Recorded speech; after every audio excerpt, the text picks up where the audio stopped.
Il y a du monde. Merci beaucoup d'être venu, tout le monde. Merci, Florence. Merci à toi. C'est vraiment, comment dirais-je, un honneur, c'est peut-être trop formel, mais je suis tellement heureux qu'on ait cet entretien-là ensemble, d'autant plus que j'écoutais le panel précédent, puis on parlait de surabondance d'informations, de fatigue, d'effet de meute. S'il y a une chose qu'on peut dire de Florence Aubenas, c'est qu'elle ne fait pas partie d'une meute. Ouais. C'est la meute qui n'a pas voulu. Et que c'est un personnage très unique. Et puis, je sais que dans la salle, peut-être, Florence, il y a des gens qui ne connaissent pas votre travail nécessairement, et je voudrais qu'on en parle un peu de ce travail-là. Hier, ceux qui étaient là, vous avez entendu Florence nous parler du travail qu'elle a fait en Ukraine et qu'elle va faire encore sûrement, j'imagine. Beaucoup de ces reportages sont faits dans son pays. C'est ça qui est fantastique, c'est qu'elle fait découvrir, même aux Français, un pays qu'ils connaissent souvent mal, et à cause du type de travail qu'elle fait. Et disons qu'on commence par un premier... D'abord, merci encore d'être venu. J'espère que vous vous amusez ici, dans ce beau pays en plus. C'est fantastique. Et parlons de probablement ce qui, à ce jour, est l'œuvre journalistique qui a été la plus connue et la plus populaire, c'est-à-dire le quai de Ouistreham. Pour décrire en 2 mots, vous avez décidé à l'époque, c'était en 2009, je pense, de prendre congé de tout et de vous transformer, de vous rendre presque... C'est un type de journalisme qui s'est fait, hein, même aux États-Unis, les abattoirs de Chicago au début du 20e siècle et tout ça, mais vous avez décidé d'aller voir comment, quand on est au salaire minimum, comment on vit, quand on n'a pas d'emploi, et qu'on est au SMIC. Et donc, racontez-nous cette démarche-là, pourquoi cet endroit-là et tout ça, parce que ça fait l'objet d'un livre et ensuite d'un film en 2021 avec Juliette Binoche, qui a été exactement, c'est ça, qui jouait votre rôle. J'ai rien dit, hein. Alors, racontez-moi cette histoire-là, parce que c'est très important. Oui, c'est vrai que ce projet, il prend naissance tout simplement en 2008. Donc, il y a cette grande crise financière dont vous vous souvenez tous. Et elle touche bien sûr la France, comme l'ensemble du monde. Et alors, je me dis, c'était le 1er janvier, donc après le 31, vous voyez, petite migraine. À l'époque, je travaillais au Nouvel Observateur, et le Nouvel Observateur donne la vue est sur la place de la Bourse à Paris. Et donc je vois cette place de la Bourse, je dis, il faudrait que je trouve un sujet économique sur cette crise financière, mais j'en suis incapable. Je ne suis pas du tout une journaliste économique, j'ai du mal à gérer un petit budget qui est le mien, donc je me dis, je ne vais pas commencer à expliquer aux gens comment ça se passe. Et donc je me dis, qu'est-ce que je peux faire, moi qui suis reporter, en fait, c'est mon plaisir et mon travail. Et donc je me dis, je vais... Alors le procédé est en effet, vous l'avez rappelé, très courant, c'est-à-dire vous allez tout à coup... C'est difficile. C'est difficile à faire.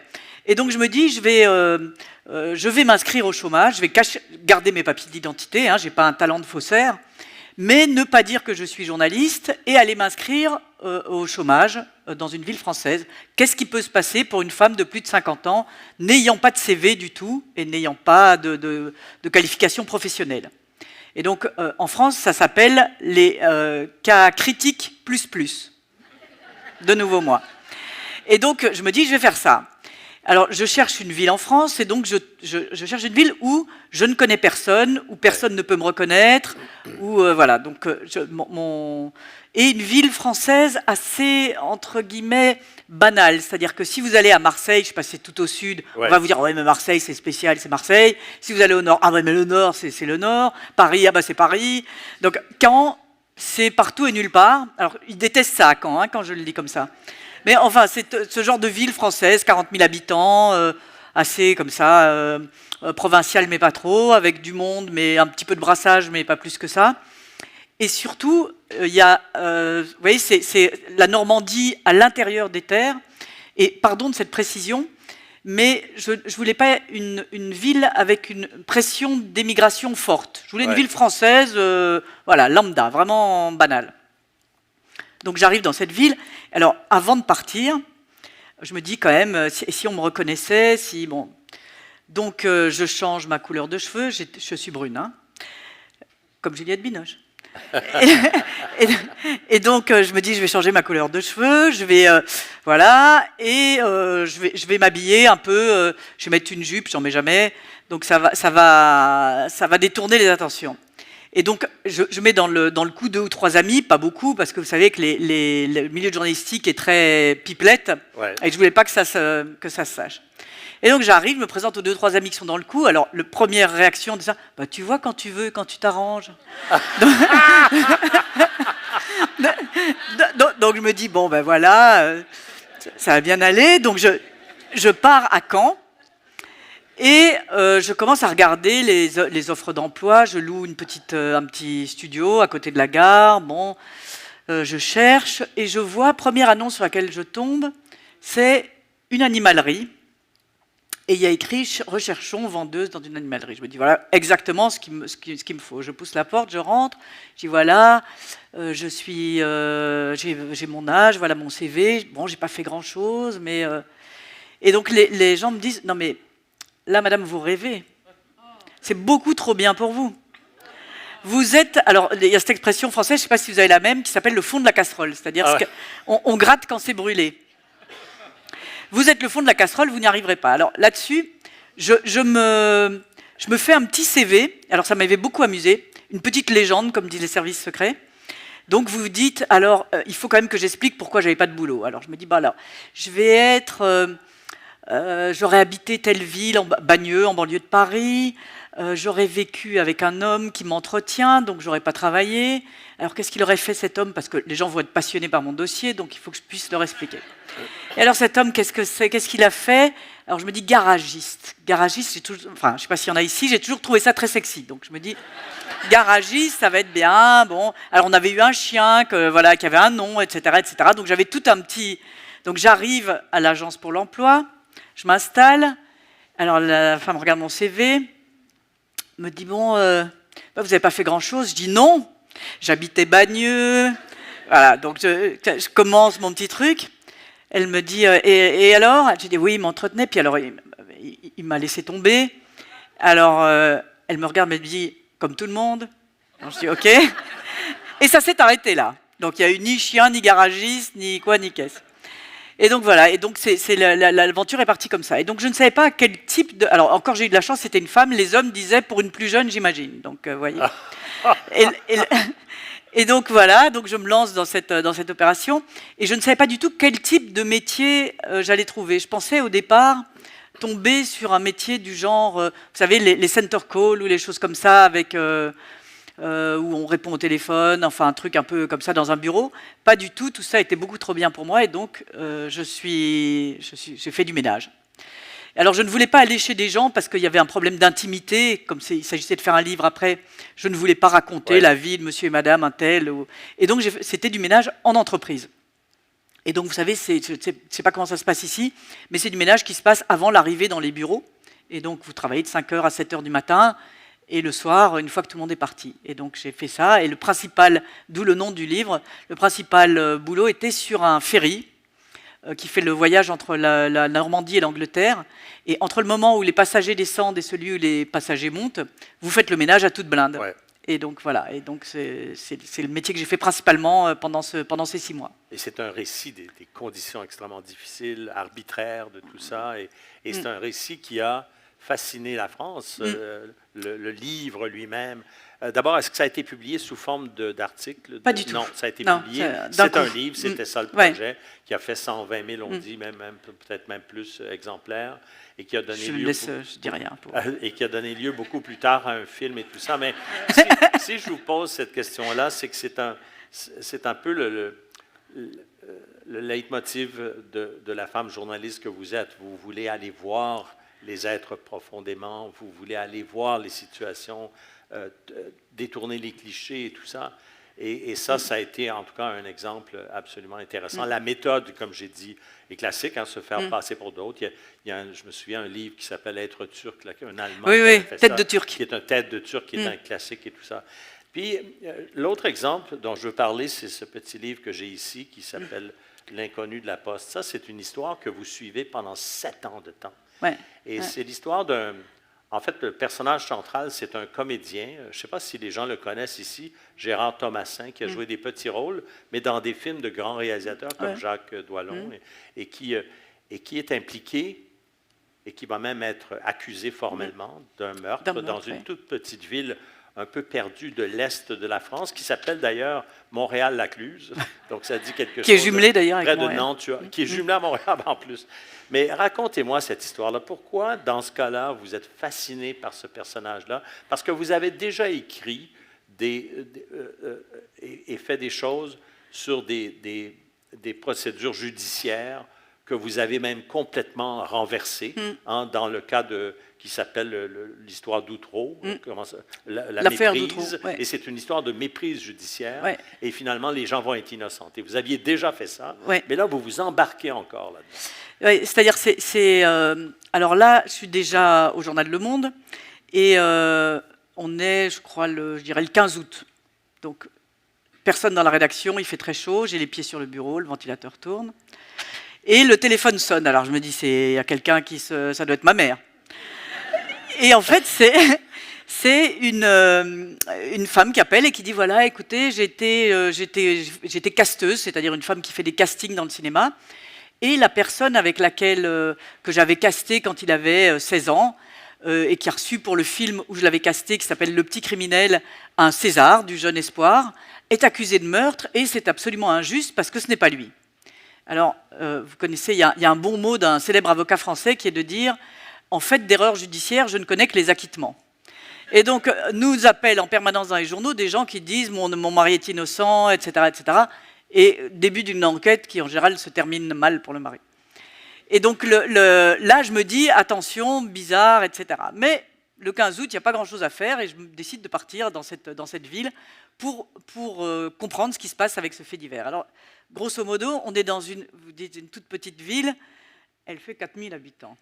Donc c'est une métropole comme ici. Donc une très grande ville, florissante, non, mais hier, c'est riante. Oui, c'est ça. Mais ici, c'est une ville, c'est une petite ville. Voilà. Et donc une ville de 4000 habitants, et il y a une petite poste. Alors il y a cette tension qui est à peu près dans toutes les villes de 4000 habitants merveilleuses. Le problème des services publics. Et donc, les postes vont fermer, etc. Et ils ont réussi à garder une petite poste avec une postière qui est là et qui continue à aller donner les retraites aux gens jusque dans leur maison, etc. Et qui est la fille du secrétaire de mairie, qui est un poste assez notable, assez prestigieux dans une petite ville comme ça.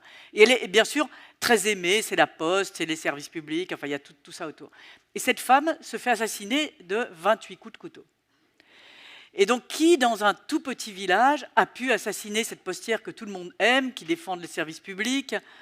Et la Poste a ceci de particulier, vous aimez les affaires policières, vous allez comprendre, c'est un tout petit endroit, ça fait 40 mètres carrés, et il n'y a qu'une seule porte, une seule entrée qui permet d'entrer et sortir.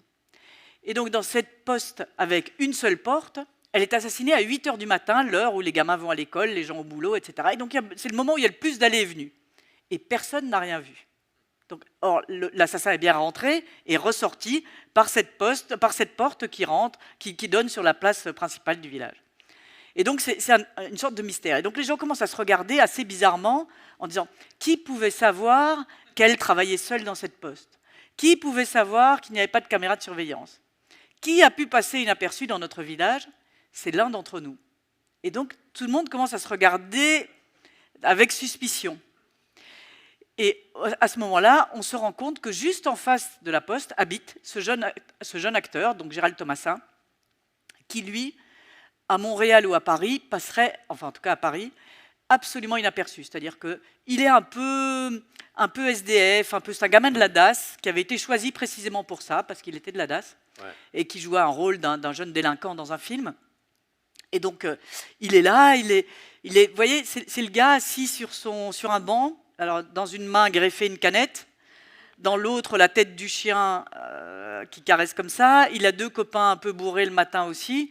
Donc c'est une scène, je dirais pas classique, mais enfin en tout cas qui arrive dans les grandes villes, qui à Montréal-Lacluse n'arrive pas.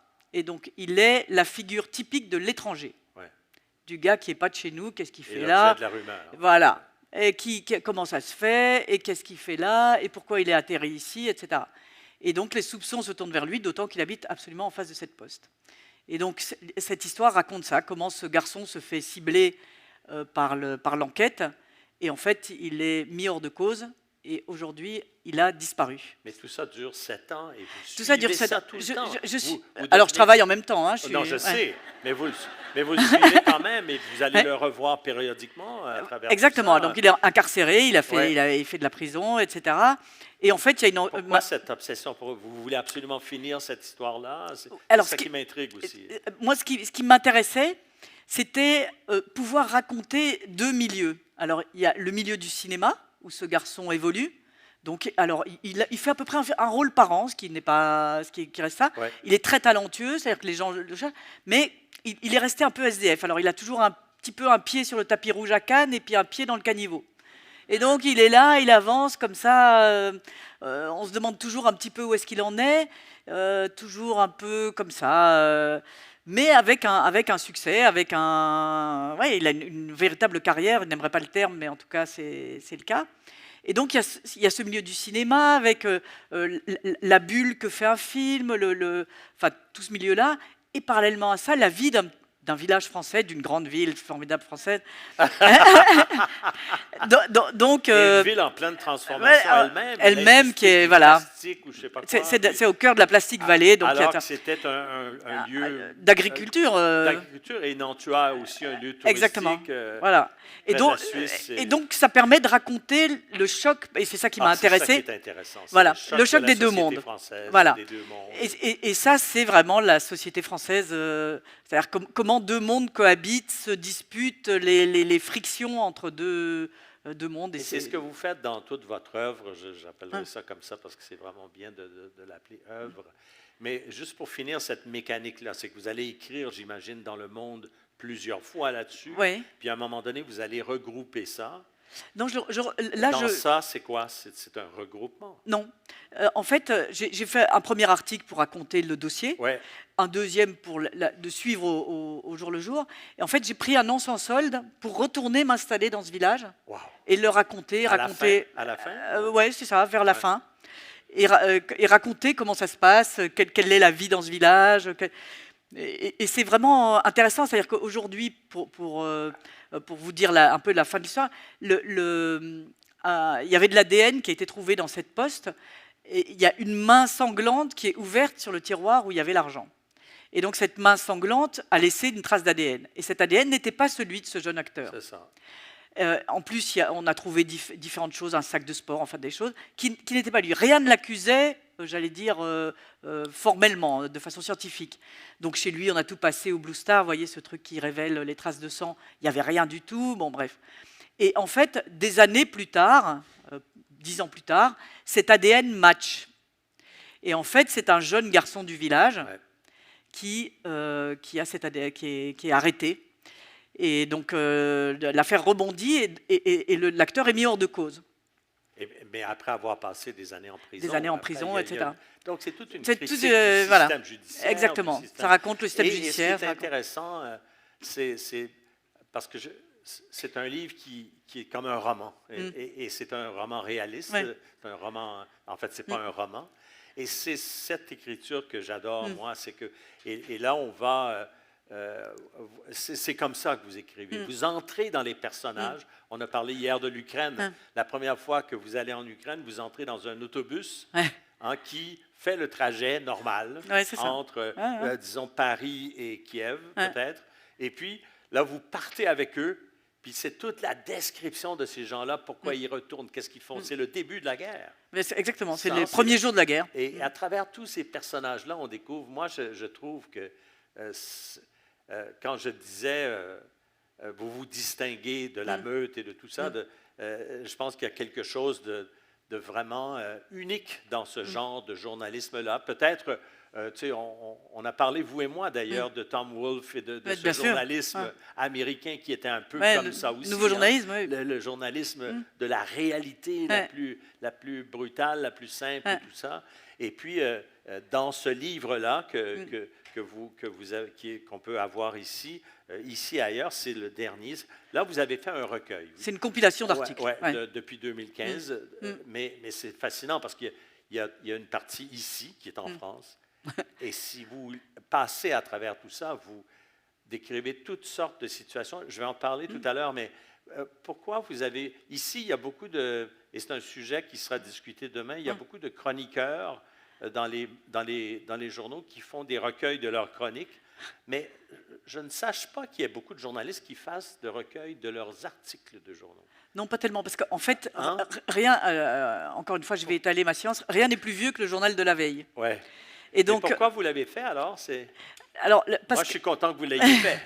C'est-à-dire que j'ai la chance, en tout cas, mon journal me laisse écrire des articles qui ressemblent à des histoires. Exactement.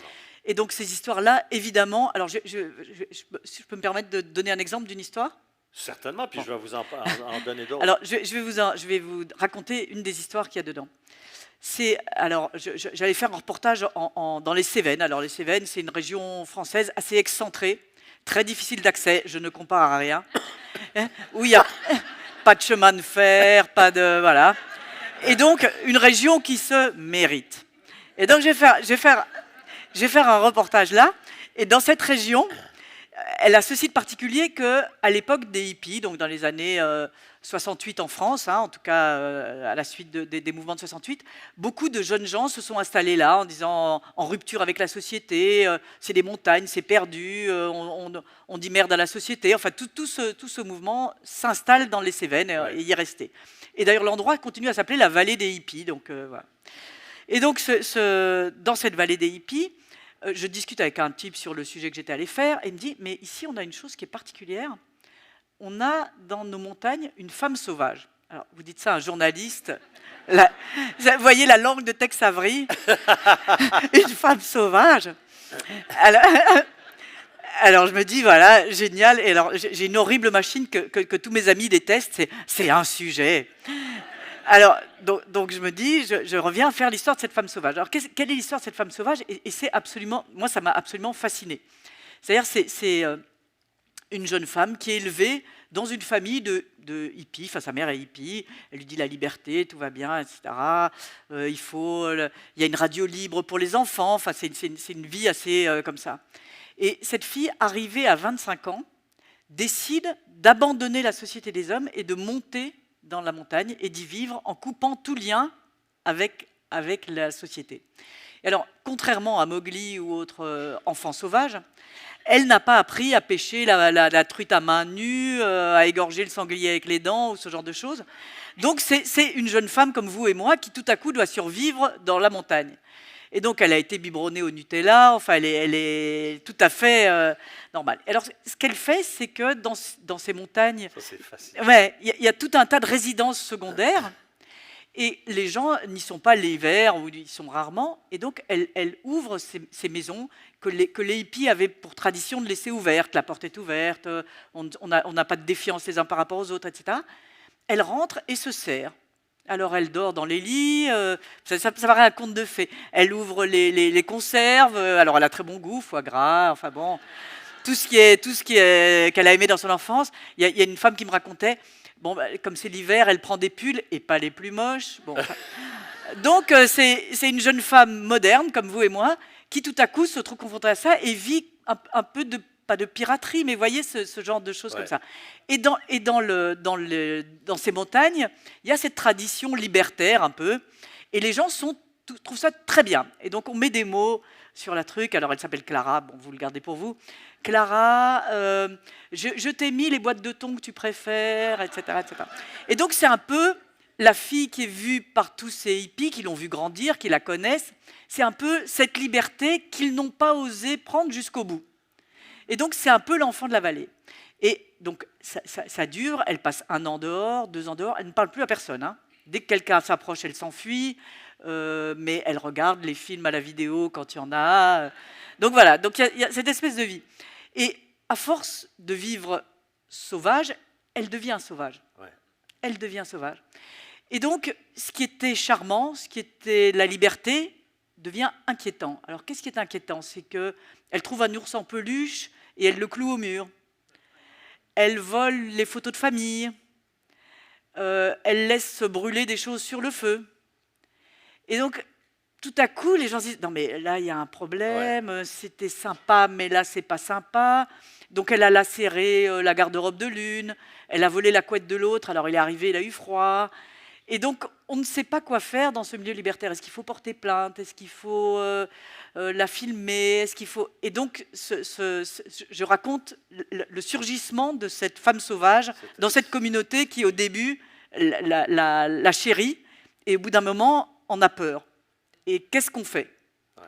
Là, on pense à la répression. Ouais. Voilà. Et donc, c'était vraiment passionnant, d'autant qu'aujourd'hui, et c'était la pirouette qui m'intéressait, c'est que, vous savez, quand il y a des enfants sauvages, les Mowgli et autres, jusqu'à présent, on disait, eh bien, un bon médecin va s'occuper de lui, on va le sortir de sa forêt, il marchait à 4 pattes, il va marcher à 2 pattes, on va lui mettre des chaussures, on va lui apprendre à lire, à se laver les dents, et la société va le sauver, la civilisation va le sauver. Et là, c'est l'inverse, c'est-à-dire c'est la civilisation qui devient menaçante et que ces jeunes femmes fuient. Et du coup, je trouvais ça très intéressant comme retournement de situation. Vous voyez, ça faisait écho à tous ces gens qui, d'un coup, disent « je vais dans une cabane au Canada, et loin de tout le monde, et voilà, et je vais vivre... » Et voilà. C'est intéressant, parce que vous référez à votre choix de sujet. C'est de ça Exactement. dont je voudrais parler aussi, parce que vous dites « je tiens une histoire » ou « j'ai une histoire », puis là, vos camarades disent « bon, ça recommence ». Oui, c'est ça. Quelque chose comme ça. Et dans le livre, on retrouve, entre autres, une façon unique de parler des gilets jaunes. Vous avez, et vous dites, j'aime bien être là quand l'action commence à se développer. Vous l'avez fait avec l'Ukraine, mais dans ce cas-là, vous infiltrez. Vous appelez ça, c'est fascinant, le terme, c'est la mise en commun des solitudes. C'est un phénomène, les gilets jaunes, on le sait maintenant, qui est un phénomène de solitude, de frustration, de sentiment d'abandon. Et là, vous vous infiltrez là-dedans par toutes sortes de moyens, et vous êtes patiente, hein, puis vous nous racontez l'histoire par chapitre ou par article de cette évolution-là. Je vous laisserai parler de ça après. Puis, entre autres, hier, je relisais pour me remettre dans le bain, comme on dit ici, une histoire d'un agriculteur de 35 ans qui hérite de la ferme familiale, alors qu'il y a 4 sœurs qui auraient été beaucoup plus compétentes, systématiques que lui pour la gérer. Puis c'est un homme que tout le monde aime et tout ça. Puis on sent graduellement sa déchéance jusqu'à presque son suicide. En fait, il se présente agressivement devant les policiers. Et c'est tout l'écroulement de cette histoire-là. Mais c'est en même temps, à travers cette histoire extrêmement poignante. Dans ça, il y a quoi, 4 ou 5 étapes, chapitres, l'histoire, dans cette histoire-là. Et c'est une façon extrêmement humaine, et c'est ça qui m'impressionne tout le temps, de raconter le phénomène qu'on a au Québec, de ces agriculteurs où la concurrence les pousse à grossir, et finalement, ils perdent le contrôle, puis le système injuste et tout ça, les matraques de réglementation. Et là, ce qui était très poignant, c'est que ça n'est pas un nouvel agriculteur qui s'est dit « je vais me lancer dans le bio », etc. C'est un type, un héritier. Le charolais, en France, c'est bien sûr cette race de viande, et qui est vraiment... C'est les barons de l'agriculture. Enfin, c'est ça, c'est des grosses fermes avec des bêtes énormes, etc. Et il hérite de la ferme familiale, et donc, parce que c'est le garçon. Et donc, les filles auraient bien voulu l'avoir, mais on choisit le garçon. Et donc, il est l'héritier de toute cette ferme qui s'est montée, j'ose pas dire vache à vache, bœuf à bœuf, mais il y a des générations qui l'ont montée, il y arrive, il est une des plus belles fermes du village, et tout à coup, tout ça va s'effondrer. Et alors, ce qui est terrible, c'est que, pour vous situer le personnage, petit à petit, il glisse comme ça, il dit « mais le bio, c'est peut-être bien, donc je vais laisser mes bêtes dans le pré, je vais faire comme ça ». Et il adore les animaux, bien évidemment. Par exemple, il a quelques poules, etc. Et il a des renards qui viennent lui manger ses poules, comme souvent à la campagne. Et il dit, par exemple, « ah non, mais je ne veux pas tuer les renards parce que c'est méchant, tant pis s'ils prennent quelques poules ». Enfin, donc il a un grand chien, un grand cheval, c'est un grand garçon, un grand type, comme ça, très costaud, etc. Beau, un blond, enfin, tout est... Il y a cette espèce de figure comme ça, un peu légendaire dans le village. Et il y a des contrôles agricoles, et contrôles auxquels il ne répond pas. Il se laisse prendre dans une spirale administrative qui fait qu'il ne peut plus vendre ses bêtes ni les tuer parce qu'elles ne sont plus déclarées. Et donc, il se dit, je ne peux plus les nourrir puisque je ne peux plus les vendre, etc. Et donc, il n'a plus d'argent et ces bêtes meurent devant lui. Et donc, ces bêtes deviennent de plus en plus maigres, de plus en plus... Et c'est fou. Et c'est ce garçon qui adorait les animaux qui, tout à coup, les laisse mourir de faim sous ses yeux. Et c'est une histoire terrible. Et à la fin, donc, il est abattu par les gendarmes. Donc, Alors, je suis content parce que je pense qu'on a réussi à décrire votre démarche journalistique, à décrire votre démarche d'écriture aussi, qui est très important à travers le récit verbal que vous en faites, et c'est fantastique. Mais moi, je reviens à ça, comment vous choisissez vos sujets? J'ai entendu à un moment donné, vous avez dit, vos collègues vous appellent Bécassine. Ouais. Bécassine, c'était cette espèce de, à l'origine, une servante bretonne dans une famille un peu bourgeoise et tout ça, qui est un peu, ahurie, comme on dit, niaiseuse, et qui devient de plus en plus entreprenante, de plus en plus curieuse, de plus en plus... Alors, c'est un peu ça, c'est la curiosité, c'est ça qu'ils aimaient dans le personnage de Bécassine Oui, non, je pense que c'était plutôt une critique qu'un formidable hommage à mon travail. Oui, c'est ça, vous êtes bien bon, mais tous mes collègues n'ont pas votre tournure d'esprit. C'est-à-dire, c'est vrai que moi, je suis grand reporter. Alors, grand reporter, en France, c'est un titre, et c'est vrai que je n'aime pas beaucoup cette appellation, parce que je pense que reporter est déjà bien suffisant. Et donc, le propre du reporter, en tout cas de ma position à moi et d'un certain nombre de mes confrères, c'est le fait que donc un journal, c'est organisé, vous avez le service politique, service économie, service étranger, etc. Et reporter, le service auquel j'appartiens, n'ont aucune spécialité. Donc, vous savez, même y compris à l'intérieur des services, il y a celui qui fait à l'économie, la finance, celui qui fait les... Bon, bref, c'est de l'hyperspécialisation. Forte en économie. Voilà, voilà. Et donc, nous, on est spécialistes de rien du tout. En tout cas, moi. Et donc, on a dans notre tiroir les brosses à dents, les t-shirts pour partir au dernier moment, etc. Et donc, en général, je suis envoyé dans un endroit que je connais mal, où j'ai peu de clés, et c'est des endroits où le journal où je travaille, Le Monde, n'a pas de correspondant. Donc, c'est pas Washington, c'est pas Moscou, c'est pas l'Allemagne, c'est pas l'Angleterre, etc. Donc, ça s'appelle Rwanda, Burundi, Kosovo, Afghanistan, etc., etc. Et donc, quand j'arrive, je connais peu de choses de ces pays, en réalité.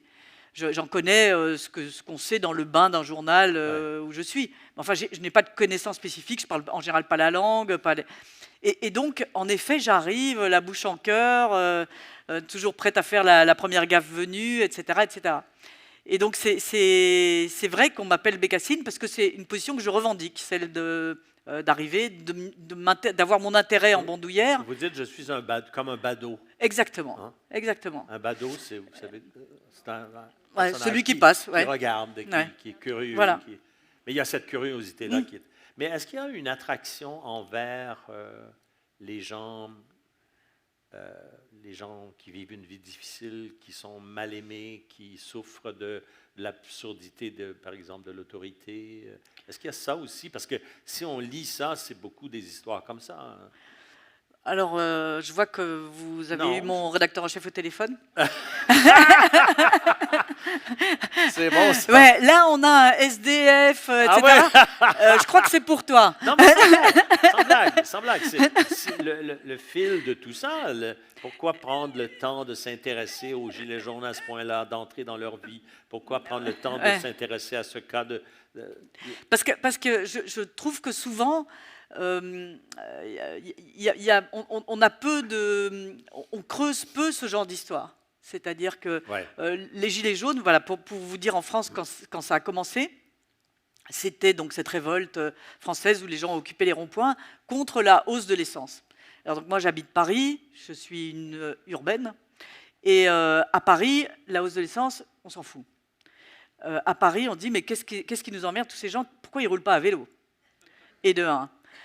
Et de 2, ils vont à l'hypermarché, très mal l'hypermarché, il faut se fournir chez les petits bio, etc. etc. Donc, c'est vraiment pas nous, entre guillemets. Je mets ce nous volontairement. Et donc, c'est pas glamour, comme vous dites. Voilà, c'est pas glamour. C'est pas, les journalistes sont pas du tout, ne se reconnaissent pas du tout entre eux, en eux, pardon. Et donc, il y avait pas le regard de sympathie qu'il peut y avoir par rapport à d'autres manifestations. Ouais. Aujourd'hui, les retraites, où la presse globalement embraye derrière. Les Gilets jaunes, c'était absolument pas le cas. On disait, regardez, c'est des gros bourrins, ils doivent certainement voter Front National, etc. etc. Et donc, un jour, je vais faire un reportage sur les inondations, vous voyez. Et donc, je passe là et j'arrive à un rond-point. Donc, j'ai pensé à mes inondations, au maire que je devais interviewer, etc. Et il y a un gros bouchon, on est à Marmande, Marmande c'est tout petit, un gros bouchon au rond-point, je me dis, je quitte Paris et je suis là, à un rond-point, avec un bouchon, c'est bien la peine, etc. Donc je peste toute seule. Et en fait, je me rends compte que c'est parce que les gilets jaunes, ces gilets jaunes en question, bloquent ce rond-point. Ah ouais. Et donc j'arrête l'inondation immédiatement, je m'arrête de côté et je dis, je vais faire les gilets jaunes. Et donc je reste, je m'assois sur une chaise, je dis, voilà, j'arrive. Le rond-point est occupé, alors ils avaient fait des petites cahutes, ils appelaient ça des cabanes, donc des cabanes sur les ronds-points, et il y a un petit brasero dans lequel il est 9h du matin, mais on a déjà commencé les merguez et les saucisses, et ils me disent, bon, ben, écoutez, notre porte-parole, on n'aime pas les journalistes ici, et donc vous allez vous mettre là-bas dans le coin, très loin du brasero, et sur la chaise, c'est en décembre, il fait très froid, et donc je m'assois sur la chaise, je dis, on verra bien qui va craquer le premier, et c'est eux. Et donc, voilà, et donc le reportage commence comme ça, et au bout d'un moment, j'appelais tous les jours le journal. Je vais rester un jour de plus, je vais rester un jour de plus. Enfin bref, j'ai passé 10 jours sur ce rond-point, et ça m'a passionné, quoi. Et c'est vrai que donc j'y allais tous les jours. Il y avait un moment que j'ai beaucoup aimé, qui était, donc au rond-point en France, il y a d'un côté, en général, la station-service, et de l'autre, la grande surface. Et donc un jour, ils disent, alors donc tous ces rebelles qui étaient censés brûler la France, etc., ils disent, on va faire une action à la grande surface. Donc c'est un Leclerc, ça s'appelle. Et on va aller au Leclerc et faire une action vigoureuse. Alors déjà, tous ces révolutionnaires qui allaient mettre la France à feu à sang, alors la plupart disent, ah non, moi je peux pas parce qu'il y a ma nièce qui est à la caisse, j'ai honte. L'autre qui dit, ah ben non, moi j'y vais tous les jours, ils vont mal me recevoir après, etc. Donc personne ne voulait aller. Finalement, au bout d'un moment, ils décident de faire une action très soft, vous allez voir, c'est bientôt Noël, ils vont remplir des caddies, et puis arriver à la caisse et dire « Joyeux Noël à tout le monde, on n'a pas les moyens de payer », et sortir sans rien voler, non, non, non, non, non, non, mais juste en laissant les caddies pour faire, voilà. Et donc ils rentrent dedans, et ce qui m'amusait à faire dans ce reportage, c'était qu'est-ce qu'on met dans un caddie qu'on ne va pas payer. Ouais. Et alors, évidemment, on met ses fantasmes.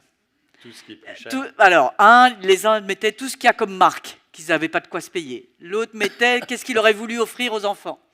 Il y avait un monsieur qui était là qui a mis que des sous-vêtements féminins. Il y avait...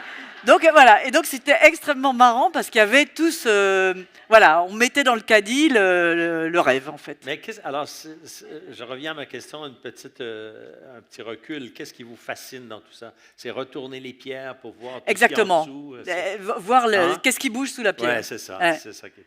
Parce que j'ai entendu, je pense que c'était à Pénélope McQuaid à Radio-Canada où on vous a demandé, on vous a dit qu'est-ce que vous préparez comme sujet, et elle a répondu. Vous savez, c'est comme les coins à champignons. Quand on sait où sont les champignons, on ne le dit pas à personne. Mais c'est quoi vos champignons? Qu'est-ce que vous aimez comme champignons en journalisme? Je ne suis pas obligée de répondre, si? Non, je ne veux pas que vous me disiez lesquels, mais qu'est-ce que vous aimez comme champignons en journalisme? Alors, moi, j'aime... voilà, Bécassine revient. Moi, j'aime les histoires. J'aime quand... voilà, on a tout à coup une histoire qui va vous accrocher, qui va vous faire comprendre quelque chose, qui... Ouais, et vous la racontez tellement bien. Et donc, moi, c'est ça mon truc. Parfait. 2 petites questions, mais qui sont vastes. À travers tout ça, c'est sûr qu'on voit tous les travers de nos sociétés.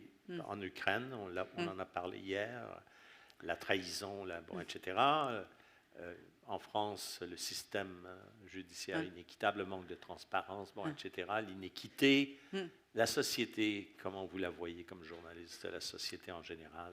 Vous êtes optimiste malgré tout? Vous êtes une très critique? Moi, je suis très optimiste comme personne. Ouais. Vous savez, je crois au Père Noël, moi aussi. Ouais.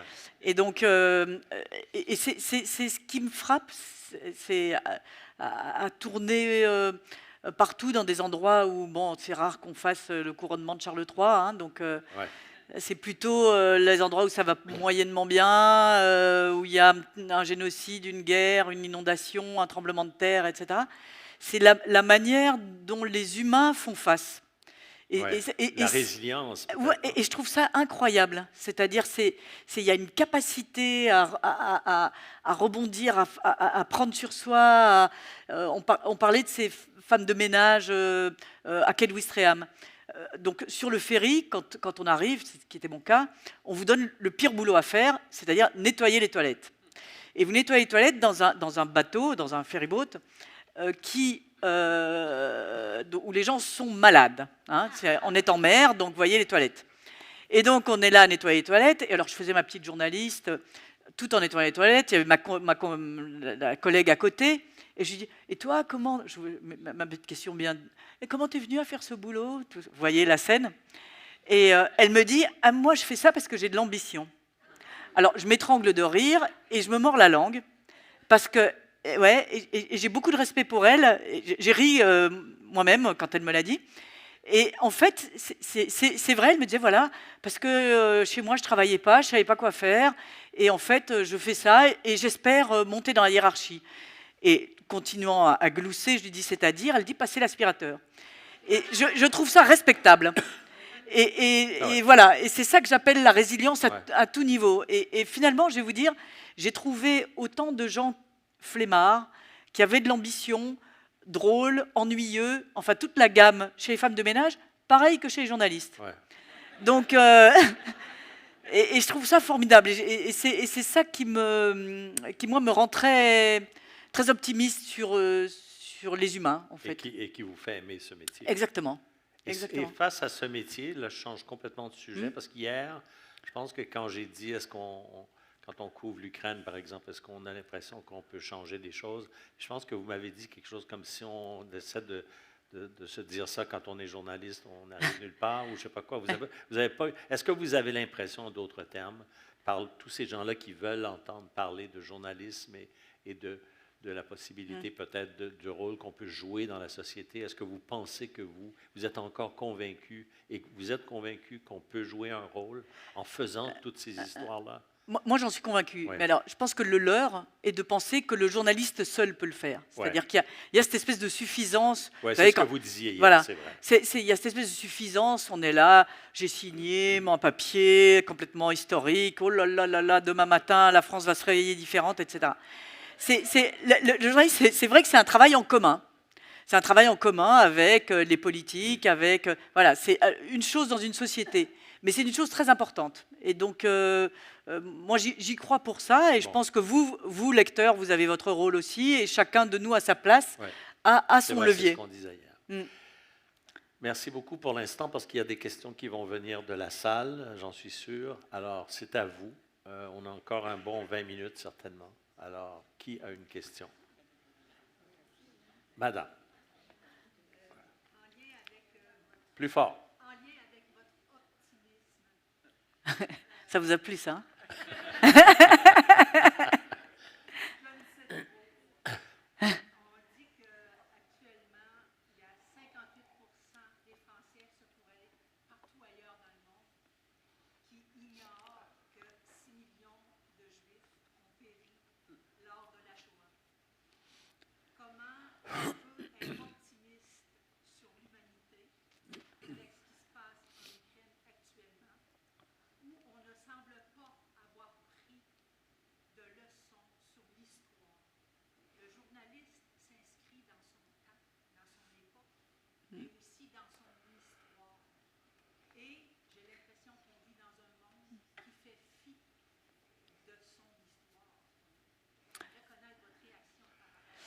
Alors, c'est très compliqué parce que j'ai assisté au débat précédent où on disait les gens ont ras-le-bol d'entendre parler de l'Ukraine. Donc, dans les journaux, donc peut-être qu'on en parle mal et que c'est ce qui donne cette lassitude, mais en parler, on en parle.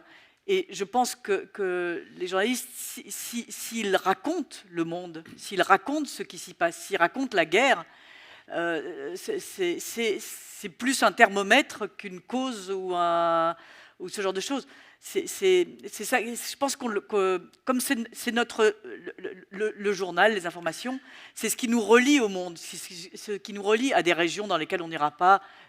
Qui s'y ira en Ukraine, pas forcément tout le monde. Donc c'est ça. Et donc on a tendance à coller à la presse ce qu'on va lire dans le journal, ou ce que bien, mal, ou... Donc moi, vous avez raison, bien sûr que l'humanité n'apprend rien, que des génocides, il y en a eu et il y en aura d'autres, je vous le prédis déjà maintenant, mais si vous voulez, je pense que c'est la manière dont on y fait face, la manière dont on apprend à s'en défendre qui est importante aussi, et je pense qu'on avance quand même. Je pense que, enfin, globalement, on s'informe mieux, on sait mieux ce qui se passe dans le monde aujourd'hui qu'il n'y a, ne fût-ce que la Deuxième Guerre mondiale. Vous savez, ouais. Enfin, je pense. Hein. Je suis convaincu de ça. Alors, il y a une question au milieu, madame. Oh, j'ai oublié, vous avez une bonne question, je pense.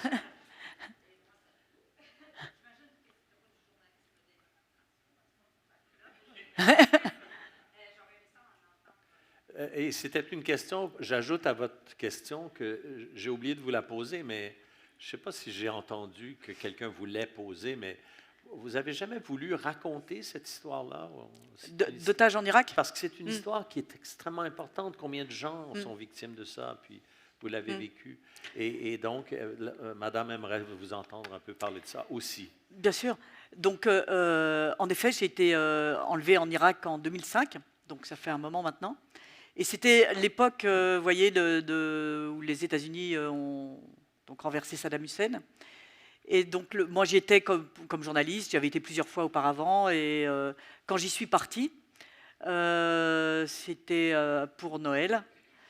Et j'allais couvrir notamment le fait que 2 Français étaient eux-mêmes otages en Irak. Ouais. Et donc, j'ai couvert leur libération, vous voyez. Et 10 jours plus tard, c'est moi qui me fais enlever. Donc, tout ça pour vous dire que je savais où j'allais. Donc, il n'y a pas un effet de surprise. Et comme de bien entendu, on pense que ça n'arrive qu'aux autres. Donc, ce qui était mon cas, et ce qui était mon grand argument familial. Mais moi, je fais attention, ça ne m'arrivera pas, vous inquiétez pas, etc., etc. Donc voilà. Je ne sais pas par où commencer. Pourquoi je ne l'ai jamais raconté? Alors, je réponds à toutes vos questions là-dessus. Moi, j'ai aucun problème pour le faire. Pourquoi j'en ai pas fait un livre, alors qu'après tout, c'est ma profession et c'est mon... Ouais. Et j'aime écrire, j'aime ça. Il y a 2 raisons. Alors, la première, c'est de l'orgueil pur.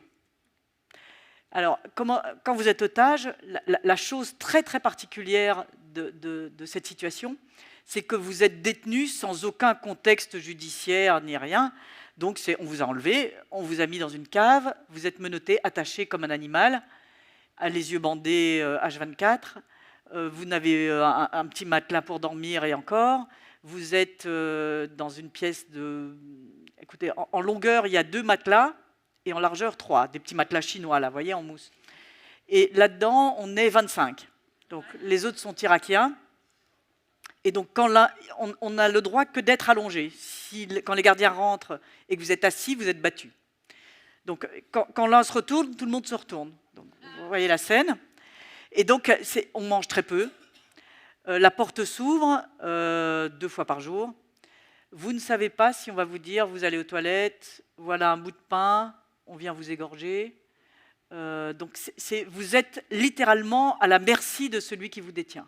Donc, il a tout pouvoir sur vous. Donc, cette situation-là, elle est très particulière. Vous avez été pris, vous ne savez pas pourquoi, vous serez libéré. Mais qu'est-ce que vient faire l'orgueil? Vous allez voir. Mes histoires sont longues. Longues comme 6 mois de captivité. Non, c'est pas une blague. Vous avez eu le temps. Donc, en fait, il y a ça. Et donc, tous les jours, les gardiens me disaient, voilà, de toute façon, votre pays vous a absolument oublié, votre famille aussi. Et finalement, nous, on est des terroristes, et donc on va vous égorger sur Internet, et ça fera plus de bruit que votre libération. Et donc, on va faire ça demain, faites vos prières, etc. Et donc, l'ambiance est celle-là. Et quand vous n'obéissez pas assez vite, vous êtes battu. Enfin bon, c'est vraiment la vie dure. Et là-dessus, il il y a quand même des jours où ils ont besoin de vous. Ces jours, c'est vous devez faire une petite vidéo pour votre gouvernement pour dire elle est toujours là, on va négocier, oui, non, etc. Et alors les jours de la petite vidéo, c'est à la fois terrible parce que vous avez quand même droit à vos quelques claques pour vous faire tenir tranquille, mais vous êtes sorti de là, vous êtes assis dans une pièce où l'air est un peu meilleur, et puis bon, le type se dit il faut quand même que je me la mette dans la poche pour qu'elle donne le message. Et donc on vous dit ben, en fait vous allez peut-être vous en sortir finalement. Et donc vous savez c'est carotte bâton. Et donc là vous allez peut-être vous en sortir. Et donc, comme vous êtes journaliste, vous allez devenir célèbre quand vous sortirez, aussi célèbre que Lady Di. Je vous laisse apprécier. Et vous allez faire un livre.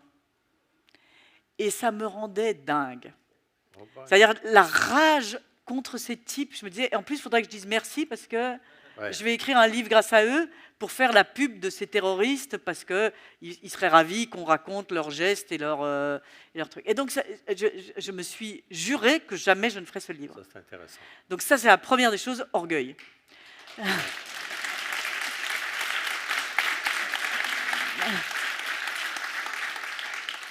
Deuxième des choses, ça va moins vous plaire, c'est donc, je vous ai raconté les petits trucs, on est tous ensemble, c'est une promiscuité terrible, tout le monde a faim, etc. Et évidemment, vous pensez que votre ennemi est celui, et ça l'est, qui vous a enlevé. Donc c'est lui que vous détestez en premier. Mais assez vite, vous détestez aussi celui de droite et celui de gauche qui est allongé à côté de vous. Parce qu'il y a tout, et c'est une leçon terrible, il y a tout sauf de la solidarité dans ces cas-là. Ouais, et c'est très dur, surtout comme j'étais la seule femme, et ça c'est assez dur. Et donc, je me suis dit, si j'écris un livre et qu'on ne raconte pas ça aussi, et qu'on ne raconte pas aussi... C'est pas un vrai livre. Voilà, c'est pas un vrai livre, ça n'est pas intéressant. Si c'est pour retenir telle et telle chose. Je vous donne un exemple de ça, c'est-à-dire que, vous voyez, en 6 mois, je me suis lavé une fois. Donc, vous voyez la situation, il fait 50 degrés en Irak. Hein. Donc, on sent son odeur, enfin, c'est vraiment des conditions difficiles.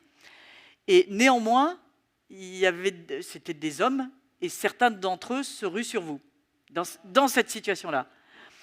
Et donc, quand on était puni, on avait différents types de punitions, et quand on était puni, on avait des menottes.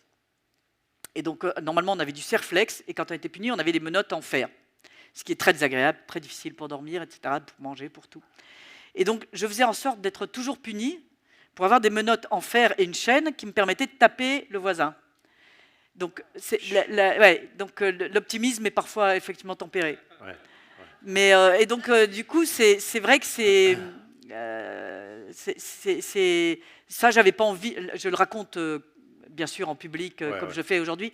L'écrire dans un livre me semblait pas utile. Ouais. C'est-à-dire que j'ai pas envie que se déplace la culpabilité ou l'opprobre sur un infortuné voisin de cellule, alors que moi, je blâme le terroriste qui vous enlève.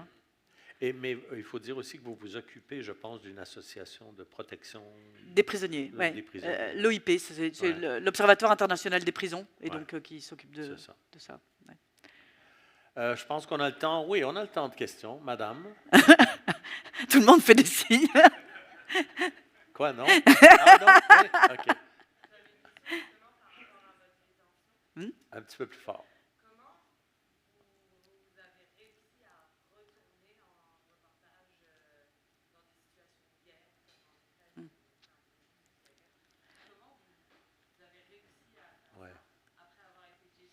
Oui, c'est une bonne question, ça. Alors, je ne sais pas s'il y a des camionneurs ici qui ont eu des accidents. Je pense qu'ils reprennent le volant. Et moi, alors, c'était, je dois dire, je vous comprends, alors j'avais grosse pression familiale. Maintenant, tu restes à Paris. Bon. Donc, le pacte était au moins 2 ans. Bon, j'ai tenu. Hein. Et ensuite, c'était une vraie angoisse. C'est-à-dire que moi, mon métier, ma vie, c'est la même chose. Et donc, alors je comprends que ça ne soit pas le choix de tout le monde, c'est en tout cas mon choix et je l'aime. C'est ça qui me plaît. J'ai peu de vie de famille, pour vous dire les choses. Je n'ai pas d'enfants, pas de mari, pas de... Voilà. C'est mon métier qui compte et j'ai construit ma vie comme ça et j'en suis ravie. Et donc, l'idée de dire, eh ben maintenant, tu vas faire des trajets de métro, bof. Bof. Et donc, je me suis dit, alors j'adore travailler en France, mais j'adore aussi aller mettre le nez un peu plus loin. Et donc, au bout d'un moment, à l'époque, j'étais passé au Nouvel Observateur, et la France reprend, enfin Sarkozy, Nicolas Sarkozy, le président de l'époque, remet la France dans l'OTAN, et donc il y a un déploiement français en Afghanistan. Et donc, sans rien dire à personne, sauf à mon journal, je dis, bon, ben, je vais aller voir ce déploiement. Et donc, j'y allais en tremblant d'avoir peur. Je me suis dit, je vais arriver là-bas, et si j'y arrive plus, qu'est-ce que je vais faire de ma vie, quoi? Moi, je ne sais pas faire grand-chose d'autre. Hein. Et donc, le ménage, j'avais été moyenne. Donc, pas sûr qu'on me reprenne. Donc, j'y vais, j'arrive, je mets un pied sur ça. Alors, j'avais dit à mon rédacteur en chef, si jamais j'ai peur, vous allez vous foutre de moi, mais c'est pas grave, je reprends l'avion dans l'autre sens, et tant pis, et je ferai autre chose. Et en fait, j'étais soulagée parce que j'avais peur, mais comme d'habitude. Pas plus ni moins. Bon. Et donc, je pense que ça ne se calcule pas. Ça, c'est un peu comme le vertige. Vous savez, la vraie peur, la peur qui paralyse, elle est ou elle n'est pas, quoi. Donc, voilà. Une dernière question.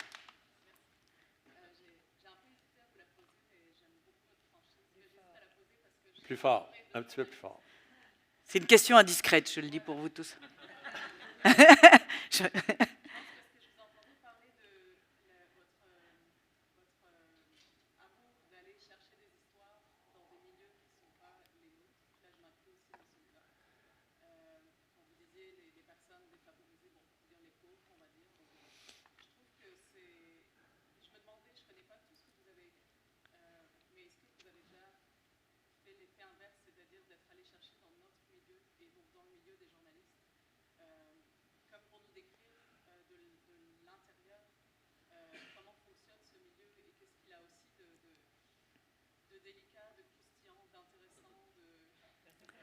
Je vais vous décevoir.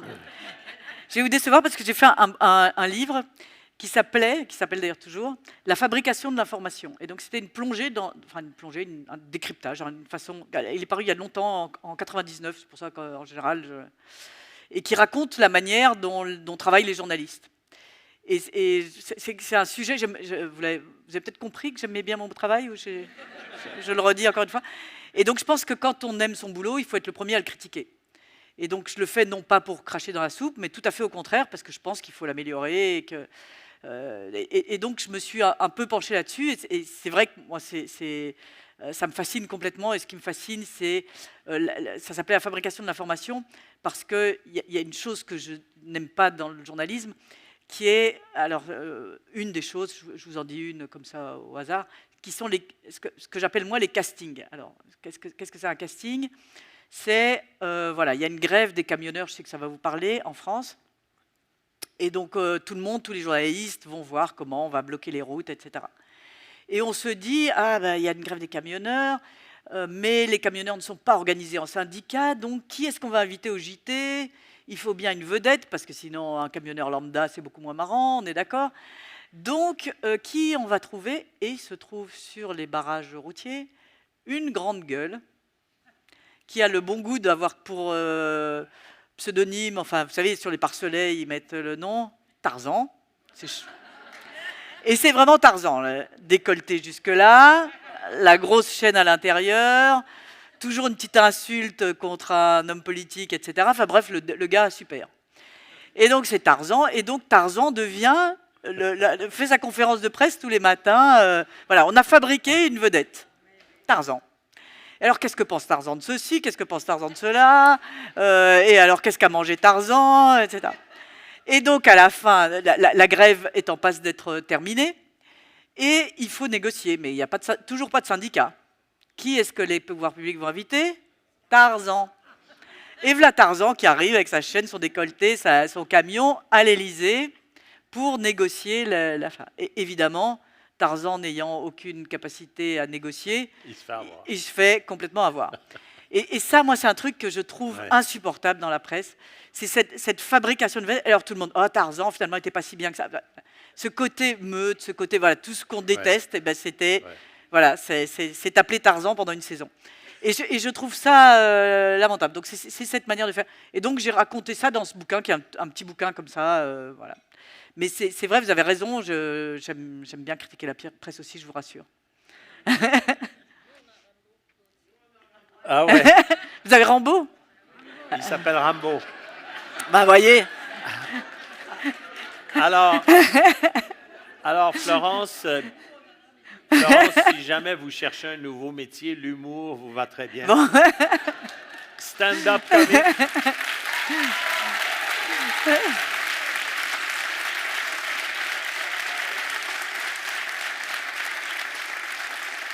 Et vous avez cette façon de communiquer votre passion et qu'on retrouve dans tout ce que vous écrivez. Merci beaucoup. Merci à vous, de ce Jean-François. privilège. Vraiment, c'est un privilège Merci aussi beaucoup. de. Merci beaucoup. Ouais. Merci beaucoup. Je vous embrasse. Ah. Bon, tout ça pour ça. Hein.